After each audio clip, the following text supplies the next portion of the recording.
Hola, soy la Basmati de nuevo con vosotros. Hoy para contaros, a ver cómo lo he titulado, detectan una anomalía contra las pirámides de Giza. Las pirámides de Giza, ya sabéis que, si no sabéis, lo cuento yo, siempre suelo hacer una introducción antes de hablar de algo porque no necesariamente todo el mundo ha tenido acceso a una serie de información y no necesariamente somos mejores ni peores los que lo hemos tenido, pero está ahí y como esto se trata de divulgación y sobre todo de que tengáis nuevos registros y que opinéis, nuevos criterios. Bueno, yo también mejoro, porque para aparentar que sé, tengo que leer muchas cosas en ocasiones. Egipto, os voy a hacer una pequeña introducción y luego os lo cuento. Se trata de un artículo que ha aparecido en una revista especializada de arqueología. Eso os estoy contando a fecha de hoy. No, mejor de ayer. Un artículo diciendo que han sido detectadas por una serie. No sé si es. Han hecho varias cosas, varios sondeos, por decirlo, del subsuelo de manera magnética y porque, mirad, el faraón pretendía la eternidad con la construcción de las pirámides. Las de Giza son del Imperio Antiguo, que está el Imperio Antiguo, el Imperio Medio y el Imperio Nuevo. Después hay tres, digamos, épocas intermedias, estoy hablando de 3000 años, ¿no? Y después de todo esto, pues está la conquista, hay 300 años de los Ptolomeos, que Ptolomeo era un general ¿cómo se llama? Iba a decir Carlomagno, siempre digo Carlomagno en vez de Alejandro Magno. Cuando Alejandro muere de forma repentina con 32 años, sus generales se distribuyen lo que era el gigantesco imperio, ¿no?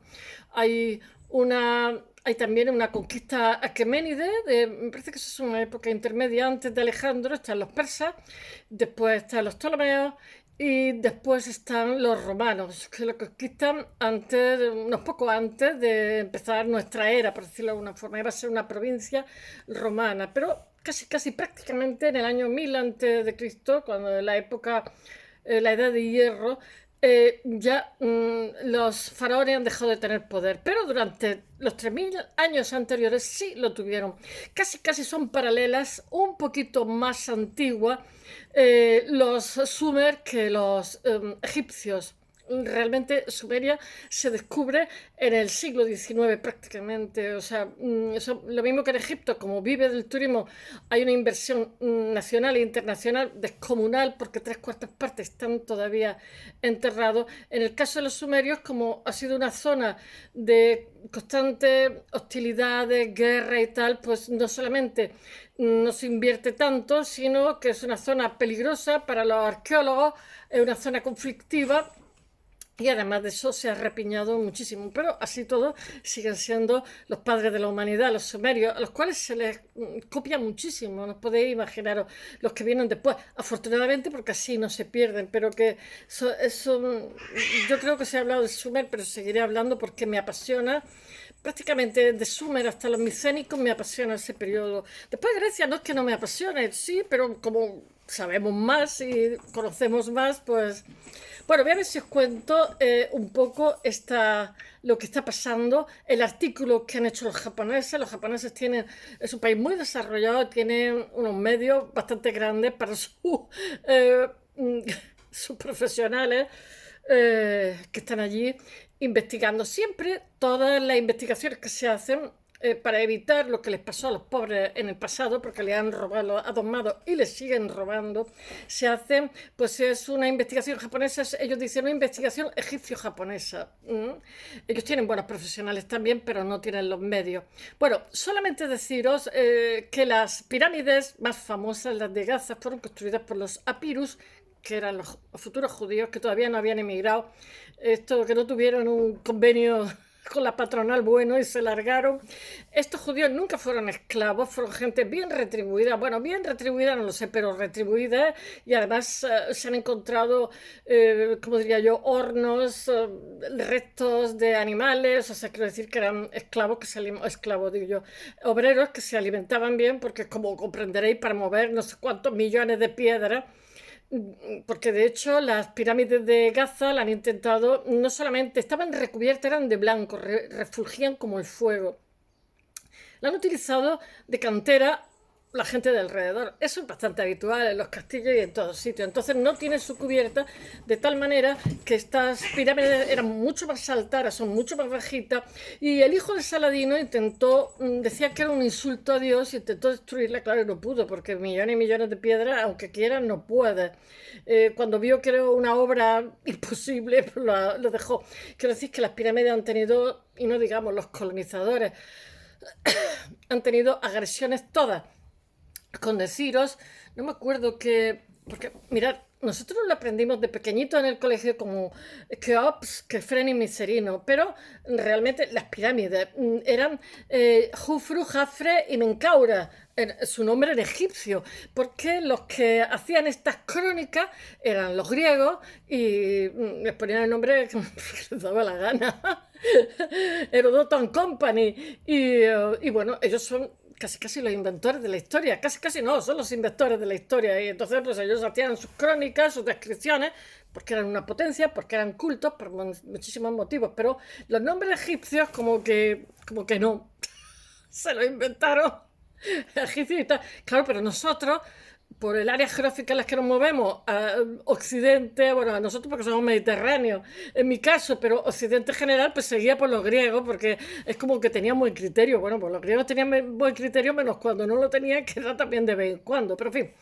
Bueno, voy a ver si os cuento un poquitín la pirámide de Giza y luego os cuento. Voy a intentar ser breve, siempre digo lo mismo, y luego os cuento qué es lo que ha aparecido en la revista de arqueología especializada, las conclusiones que ha sacado los japoneses que han trabajado de 1919 a 1923 para llegar a las conclusiones que debajo de las pirámides hay, no sé cuál, no sé si la de Keops, que es la gran pirámide, que las pirámides realmente, cuando un faraón moría, tenían como unos rituales que eran inamovibles, por decirlo de alguna forma. Entonces, las pirámides solían tener como una serie de templos alrededor, por los cuales la tumba se iba a mover, a desplazar, iba a tener todo un ritual porque aspiraba a la vida eterna, obviously. Y entonces, pues no sabemos, me parece que han hecho pruebas de electromagnetismo, han hecho pruebas diferentes y las conclusiones vienen en este artículo que os voy a contar. Bueno, vamos a ver las pirámides primero. Solamente un apunte. Las pirámides, mirad, veis cómo en el Imperio Antiguo, sobre todo, hay muchísimas pirámides, obeliscos, etcétera, que han robado por todos lados. Yo qué sé, si vais a Turquía, al contrario, obeliscos. Si vais a la Plaza de Vaticano en Roma, obelisco. En Roma hay obelisco. En Francia, la Plaza de la Concordia, obelisco. En Inglaterra, obelisco. En Madrid, supongo que también. Pues que yo, la capital, he ido poco, por no decir nada. Bodas, bautizos y comuniones. Entonces conozco mejor Barcelona, que he vivido allí, o Valencia, incluso Sevilla la conozco mejor que Madrid, pero Madrid, siempre que he ido a algo de hola y adiós, de no sé quién se casa, no sé quién ha tenido un bebé, así, no la conozco. Y como no tiene mar, pues no sé dónde estoy, si estoy al norte o al sur, es como que zozobra, un naufrago, porque es muy complicado estar en un sitio sin mar, siempre estaba al lado del mar y me agobio. Pues estoy todo el rato haciendo así, buscando el mar con los ojos, que no está claro. Bueno, no sé qué contaron más. Bueno, sí, sabéis que había obeliscos, sabéis que hay pirámides y tal, porque dentro de las aproximadamente 100 deidades, son 100, ¿eh? No os creáis que son Isis, Osiris y para de contar, Amon, Ra y Tacatá. No, hay 100. Lo que pasa es que cada generación, que dicen que lo he dicho muchas veces, como dicen los rusos, los formalistas rusos al principio del siglo XX, decían, cada generación tiene derecho a reescribir su historia, y tanto, en eso estamos, en esto seguimos, ¿no? Entonces, pues cada imperio pues tenía derecho a elegir a sus dioses, y entonces no es lo mismo que sea Ra, que es el dios sol, a que sea Amón, que es el dios como, porque ellos eran muy agrícolas también, el dios de la profundidad, el dios que hace crecer la hierba, la no sé qué. Entonces, claro, pues en la época en el que predomina el dios sol, pues todo va hacia arriba, todo va a buscar el sol, las pirámides, los obeliscos y tal. Pero en la época en que el que predomina es el dios de las profundidades, pues todas las tumbas están en hipogeo y están en lugares recónditos. Y no sé qué más puedo contaros, pues que hay 3.000 años de Egipto con 300 faraones, con 3 épocas intermedias, y 3/4 partes de lo que hay en Egipto no ha sido sacado a la luz. Y que lo que pasa en esta... sabemos que seguramente las pirámides tendrán galerías secretas porque se sellaban con arena cuando se inauguraban, por decirlo de alguna forma. También sabemos, entonces no nos extraña que haya cosas alrededor de las pirámides porque entra dentro de lo previsto, porque era casi una obra, o sea, un desafío nacional lo que se hacía ahí, porque en aquella época el faraón tenía muchísimo poder. De hecho, las primeras pirámides prácticamente se hacen con barro cocido y ya son inexistentes.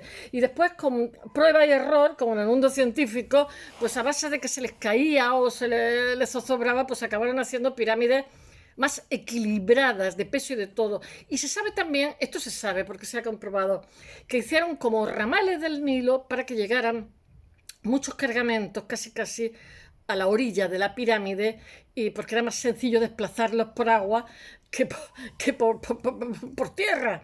Y también, bueno, pues deciros que el Nilo tiene 6.000 kilómetros desde el nacimiento del Nilo, el lago Tana, Etiopía, que ahora va a inaugurar una presa y ya veremos, porque aquello puede tener toro de comedia. Y deciros que hay diferentes... Los egipcios no tienen madera, pero sí que hay 6.000 kilómetros de río, y los egipcios vienen a tener 900.000, no sé si son 900.000 tramos de... Está antes Sudán, que también hizo otra presa, pero claro, a los egipcios les fastidió la presa de Sudán, pero a los sudaneses les fastidia la presa de Etiopía. Pero claro, obviamente los etíopes tienen problemas de abastecimiento de electricidad, porque realmente son los monzones los que nutren ese río, pero es que son 6.000 kilómetros de río abundantísimo, con sus crecidas. Y entonces, pues los pobres etíopes pues, están intentando, digamos, tener electricidad, tener una serie de cosas para lo que es el país, y el Nilo se lo posibilita de sobra. Bueno, voy a ver si os hablo de las pirámides y luego os hablo de la noticia. Bueno, hemos quedado con que no son Keops, que Fren y Micerino, sino que son en egipcio Jufru, Jafre y Menkaura. Bueno, ¿qué puedo decir de las pirámides? Pues que las pirámides de Giza han logrado su objetivo de perdurar una eternidad, porque los faraones es lo que pretendían, pero realmente, más que durar una eternidad, lo que están posibilitando es que sepamos quiénes eran los egipcios, cómo vivían, etcétera. Las tumbas son reliquias de la época del reino antiguo, como os he dicho, porque estas pertenecen a la primera fase y se construyen hace 4.500 años. ¡Una locura! Los faraones de Egipto esperaban convertirse en dioses en la otra vida, y para prepararse lo que hacían, se preparaban en vida, obviamente se lo hacían los demás, faltaría. Para el otro mundo lo que hacían era erigir templos a los dioses para estar a buenas con ellos, que son los que daban el placer, y se hacían enormes tumbas piramidales para ellos mismos, llenas de todo cuanto el gobernante necesitaba para pasar al inframundo. De hecho, Tutankamón ya veis que lleva dos dagas de meteorito, de oro. La hoja es meteorito porque todavía, me parece a mí que todavía no hay hierro. Entonces, como no tenían... Nuestros ancestros no eran nada tontos, o sea, no tenían tecnología para conseguir 1.500 grados, pero sí que a los meteoritos, como era hierro fundido, sabían esmerilar, lo que es lo que hicieron. Entonces, en todas las culturas encontramos hierro esmerilado. Todos los años caen 17.000 meteoritos. Hombre, no son gigantescos de tal manera que nos fundan a la humanidad, pero sabían sacarle partido a nuestros ancestros. Bueno, el caso es que ellos tienen que pasar una prueba en el inframundo, un barco, una serpiente adversa, y entonces le escribían el libro de los muertos en lo que era la tumba, que era como la chuleta para el inframundo. Después le ponían cuchillos en la zona del fémur, tiene Tutankamón, cuchillos que cortaban bien por si lo necesitaba, y después su alma va a ser pesada con una pluma para ver si está estable, o sea, si tuvo más días fastos que nefastos, y después se va al otro mundo, que con el tiempo se modifica la liturgia para que, porque en el otro mundo tienes que trabajar también, suponiendo que pasen la prueba, y entonces lo que se ponía, yo cuando los momifican, tienen los vasos, ¿cómo era? Los vasos Caprobo, no, ¿cómo me acuerdo cómo se llama? Donde se metían las vísceras. Ellos lo que hacen es salinizarlo, es como el salmón. Cuando le quitamos el líquido, le echamos sal, etcétera. Bueno, lo momificaban. Y es que no me acuerdo cómo se llaman los vasos, canopros. ¿Eran canopros? Bueno, da igual. Y ellos en el otro mundo tenían una serie de pruebas para vivir hasta la eternidad y se modifica la liturgia con una serie de como de muñequitos, de tal manera que si eras panadero no te pasaras toda la eternidad otra vez haciendo pan después de haber pasado las pruebas, sino que llevabas tus fetiches para que hicieran el pan ellos y tú a vivir bien allí en mitad de la eternidad. Bueno, ¿por dónde voy yo? Ay, que me pongo a contaros digresiones. Bueno, el faraón Keops, Jufu, inició el proyecto de la primera pirámide de Gaza en el año 2550. Solamente decir una cosa, los faraones, este cambio de deidades, este cambio de canal no era arbitrario en absoluto, como pasó también en Akenatón, porque es que llega un momento en que los sacerdotes, que siempre son los que, digamos, el poder intemporal, que legitima el poder temporal en una asociación conveniente con los reyes, en todas las culturas, pues llegaba un momento que eran más poderosos que los faraones. Y la forma de quitarle el poder a los faraones a los sacerdotes era cambiando las deidades. Y claro, si la deidad number one era Amón, pues hacíamos otra deidad que no fuera Amón y se quedaban los curas en el paro. Claro, pero eso después, cuando pasaron de gracia, dijeron los curas, está castigado Amón.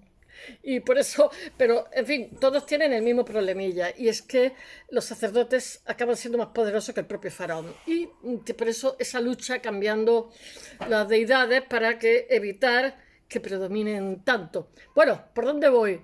Que en el año 2550 se hace la Gran Pirámide, la pirámide mayor de Giza, realmente la mejor, porque esto va de padre a hijo, la mejor pirámide es la última, que es más pequeñita que las otras, es menos espectacular, pero digamos matemáticamente y arquitectónicamente es más equilibrada. O sea, no os creáis que burro grande ande no anda. Bueno, originariamente la Gran Pirámide tenía 147 metros, pero como la utilizaron le quitaron la cobertura blanca, la utilizaron de cantera, que es bastante habitual, pues ahora es más pequeñita, ahora es un poco más pequeña, ya que tenía una cobertura de piedra lisa blanca, de revestimiento, me imagino caliza, y desaparecieron con el paso del tiempo, hace bastante. Se calcula porque las descripciones que hacían de las pirámides es normal porque aquello es desierto, entonces poner una cobertura blanca lo que le hacía era como reflectante, como si fuera un fuego, ¿no? Bueno, se calcula que sus 2,3 millones de bloques, de sillares de piedra, pesan entre 2,5 y 15 toneladas cada uno. Eso, mira, se sabe muchas cosas, pero no se sabe al 100% todo el proceso porque era un desafío a la ingeniería y un desafío al día a día, pero lo hicieron. El hijo de Keops, del que conocemos como Keops, fue Kefren, que en egipcio se llama Jafre, en egipcio antiguo. Y ese es lo que hace la segunda pirámide de Giza. Ya sabéis que son tres. Hacia el año 2520. Y su necrópolis, sí, destaca en el paisaje general, que también incluye la esfinge famosa que estuvo enterrada en arena. Y por eso yo cuando estuve en Egipto, tuve más días porque cuando me voy lejos intento hacer extensiones, porque realmente las extensiones, lo complicado es llegar al sitio. En el momento que estás en el sitio, apuntarte a extensiones es fácil porque no es caro.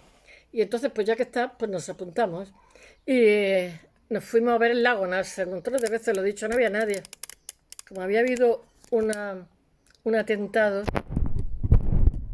pero fue maravilloso, porque como no había nadie, lo vi todo sola. La gente, había habido un atentado, lo contamos 3 veces, contra Hatshepsut, en el templo de Hatshepsut, hubo un atentado, mataron una barbaridad de japoneses en el Sinaí, pobrecillo, tercera edad japonesa. Entonces anularon toda la reserva. Yo no, yo dije, esto es como el Islam. El Islam dice que el día de tu nacimiento ya está escrito el día de tu muerte. No creo que ya han hecho uno, no van a hacer dos. Bueno, entonces pues una de las cosas que nos explicaba, teníamos un guía para nosotros solos, para mi marido y para mí, pues que se conservaban también las columnas y todo, porque habían que estar enterradas, como en el caso de la Esfinge, había estado enterrada en arena y la arena pues amortigua golpes, evita la erosión, etcétera. Están estupendamente. Bueno, esta esfinge que hay, la esfinge de Izep, es un misterioso monumento que realmente lo aprovecharían porque en el desierto se da también, es que tiene un nombre, pero yo no me acuerdo, como unas piedras que erosionan esa piedra, imagino que será caliza o algo, y se queda con un puntito, es como si fuera una cosa gigantesca unida al suelo con un puntito.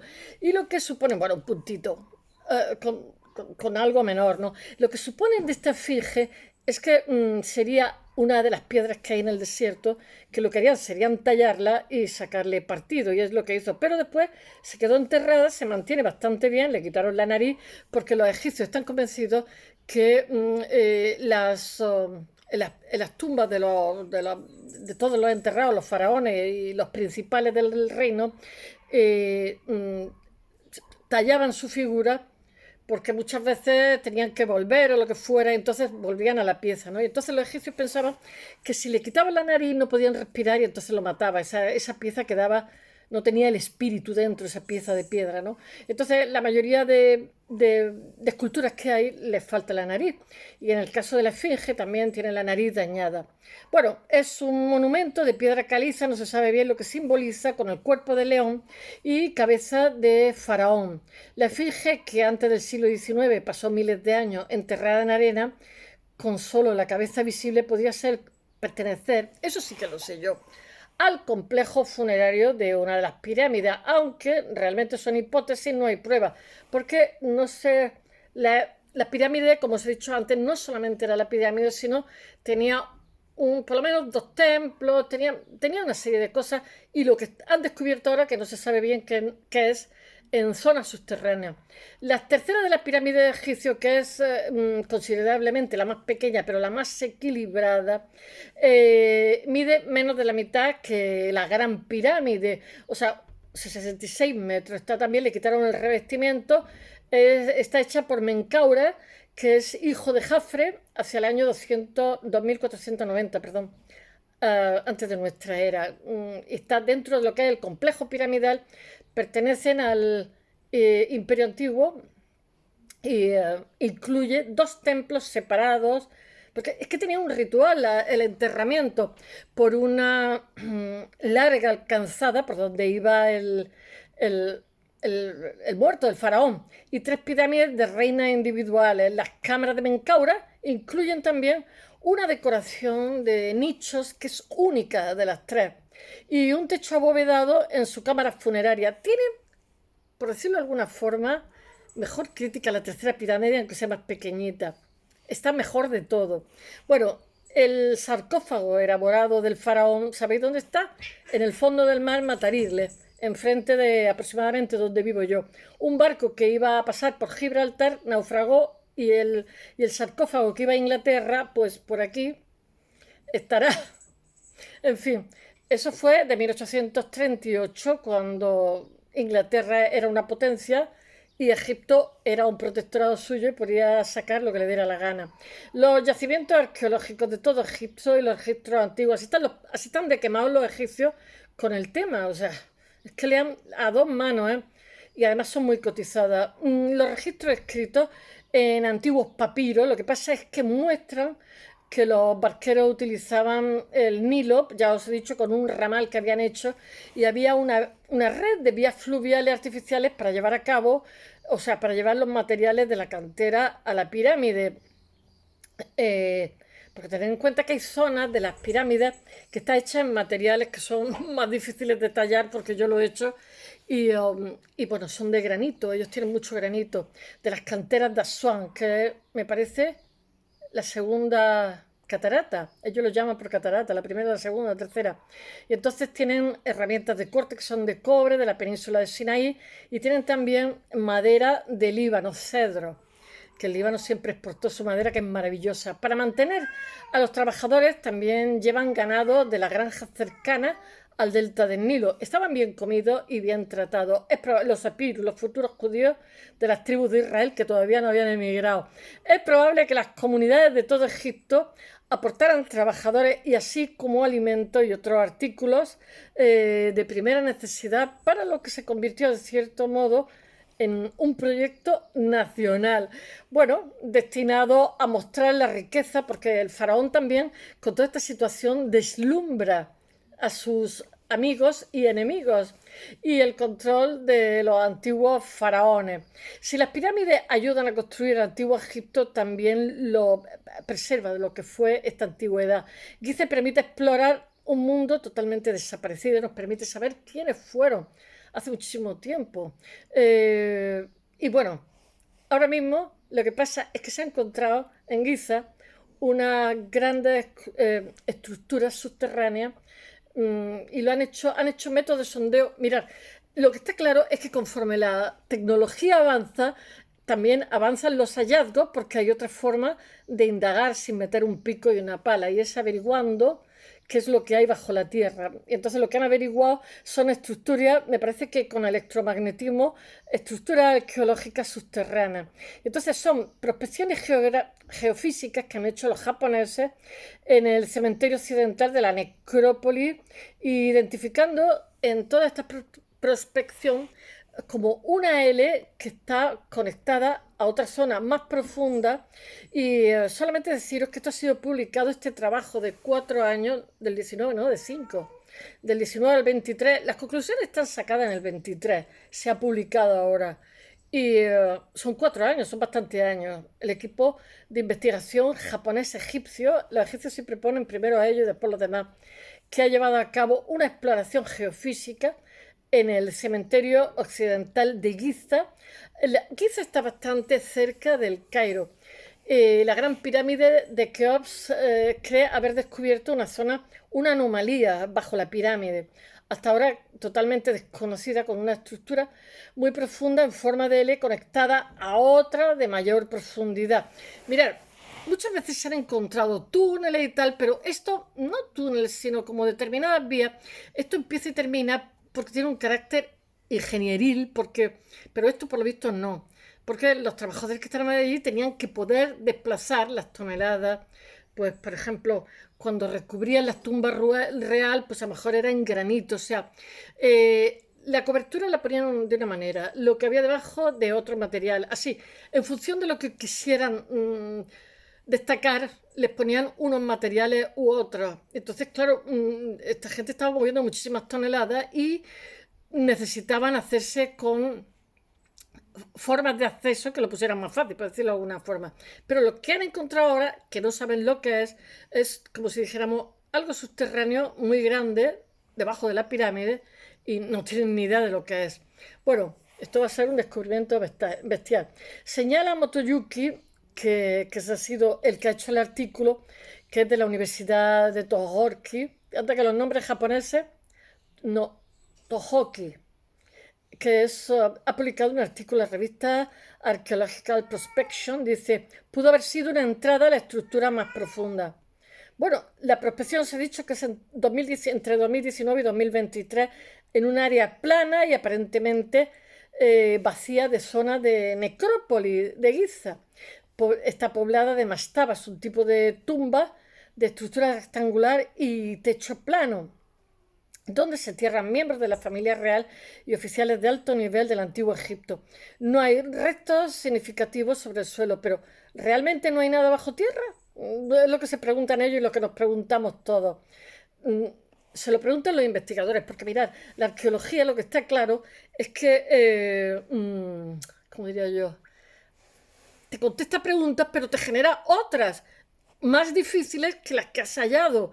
Y esos son desafíos que no siempre en una generación se resuelven. A lo mejor se necesitan varias generaciones para llegar a determinadas conclusiones, porque el hallazgo que estás investigando es tan magno que llega un momento que tiene un tope que la tecnología que tienes no te lo permite, no porque no le quieras poner ganas, pero siempre todas las investigaciones generan, o sea, hallazgos y a su vez otras preguntas. Y lo que han hecho es emplear el radar de penetración terrestre, que es GPR, y tomografía de resistividad eléctrica, que es ERT. Estos son los acrónimos en inglés. El primero es GPR y el segundo ERT, que son para rastrear este sector desde estas dos técnicas diferentes. Dicen, con esto acabo. Ay, no sé ser breve.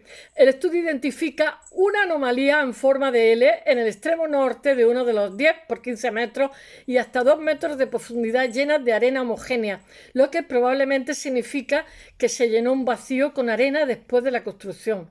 Debajo de esta estructura hay otra con una profundidad de hasta 10 metros que se extiende sobre un área horizontal aproximadamente 10 por 10 metros. No podemos determinar el material que causó la anomalía, pero puede ser una gran estructura arqueológica subterránea.